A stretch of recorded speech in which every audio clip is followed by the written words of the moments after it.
Salut à tous, on se retrouve pour une nouvelle vidéo. Il va le bonjour parce que là il est 23h48. Voilà. On va jouer à Slither.io. Parce que je suis un peu fatigué. Johnny Hallyday, on a dit beaucoup de choses sur votre famille, sur vos parents, alors quelle est la vérité? La vérité, c'est que mes parents se sont occupés de moi, et mais je ne sens pas vraiment leur enfant. C'est ça, je dis très bien.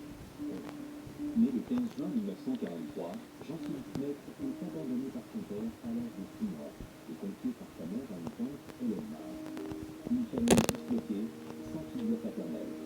Une enfance pas comme les autres, dont les blessures ne guériront jamais. Comment faire pour devenir papa quand on n'a jamais eu soi-même un papa pour montrer l'exemple? Je me souviens une fois, on était tous les deux en voiture, on roulait en direction de Paris, et arrivé à la porte Maillot exactement, il m'a dit, regarde-toi là, écoute-moi, je suis né en 1943, ici à Paris c'était la guerre. Il dit, j'ai pas connu mon père, j'ai été longtemps persuadé que j'étais un fils de gauche. Et quand je suis arrivé à l'âge de 20 ans et que j'ai appris qu'il était belge et... Les gars, je peux pas se concentrer. Ça, je vous ai dit, je suis concentré. Là, je vais regarder. On va faire encore. On va faire 3 games et après ça va être tout pour la vidéo. Déjà, c'est immédiatement revendu et transformé en bouteille d'alcool. Je pense qu'il a beaucoup souffert du manque d'affection de son père et de sa mère. Je pense que oui, c'est très important pour un enfant. Et je crois que le fait d'avoir été abandonné par ses parents, ça a fait une blessure qui n'a jamais pu cicatriser. Et les gens... Allez, encore 2 petits games. Ont toujours une espèce de soif d'amour qui, à mon sens, n'est pas possible d'étancher vraiment. Faut l'aimer, il faut l'aimer encore plus. Et plus. Et puis à un moment donné, quand on n'a pas connu, nous, ce genre de drame, mais là je suis déjà blanche, je peux pas faire plus.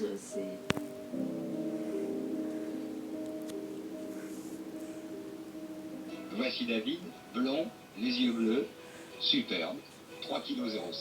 Je sais que Sylvie est fatiguée. Maintenant, vous repartez, vous ne mangez pas son choix. Malheureusement, je chante ce soir à Venise.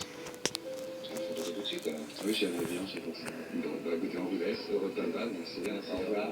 C'est une image qui est assez cruelle et qui résume assez bien la difficulté pour Johnny d'endosser son rôle de père. Il faut bien comprendre que quand il devient le numéro 1 des parades au début des années 60, il y a 17 ans, 18 ans, il n'est pas encore mature, il est inspiré par le tourbillon du succès, du rock'n'roll, des sorties, de la déglingue, et des bagnoles. Il n'est pas du tout prêt pour mener une vie de père de famille.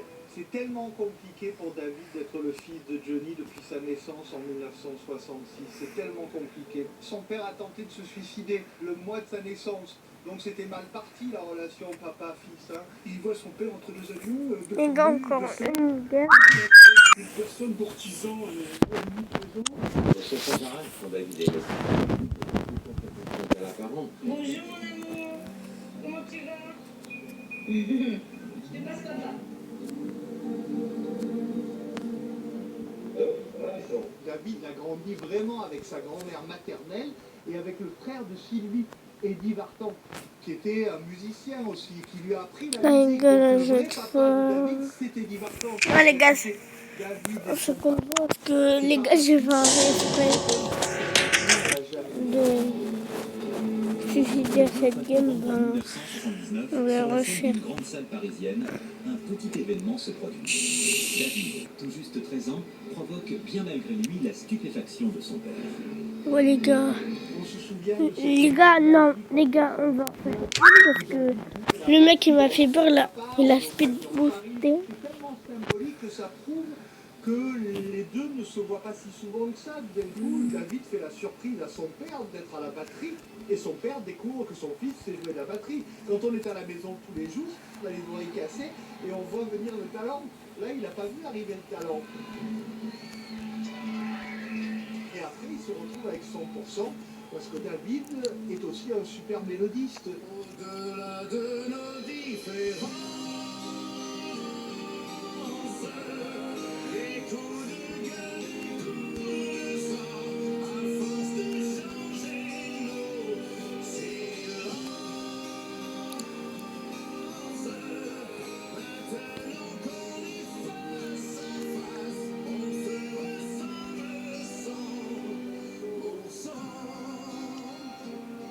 façon assez paradoxale. Le disque a été un énorme succès, mais on ne sait pas trop si finalement ça les a vraiment rapprochés. C'est vrai que Johnny a voulu écrire des chansons dans sa vie, il en a quand même écrit une centaine, notamment toute la musique que j'aime, et il a toute sa vie eu envie d'être reconnu comme un auteur ou un compositeur. Malheureusement, malgré ce succès-là, il ne sera jamais reconnu que comme un interprète.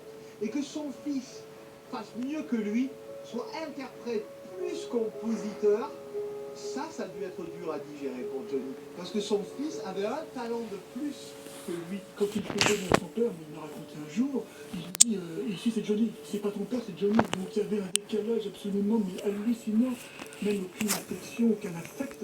Et son fils en souffrait beaucoup depuis très des années. Et je pense que quelqu'un qui a vécu ça au plus profond de sa chair de manière terrible.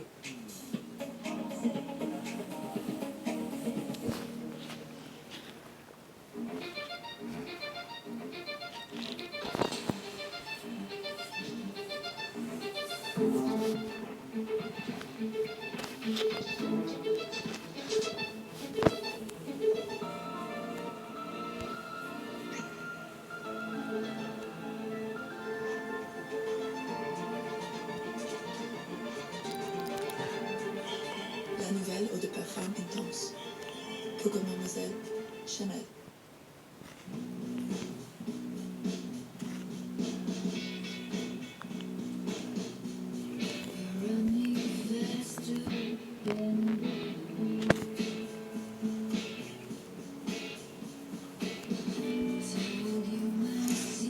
Les gars, je suis en train de rentrer sur le cercle pour qu'il meure. Alternative hybride premium.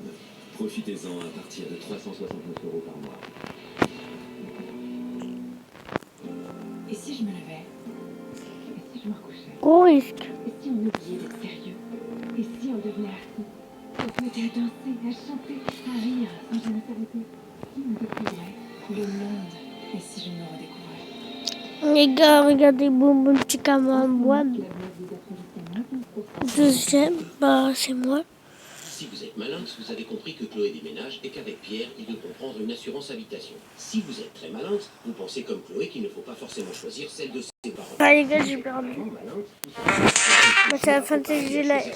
C'est la fin de cette vidéo. Likez, commentez, abonnez-vous, je vous adore. Bye bye tout le monde.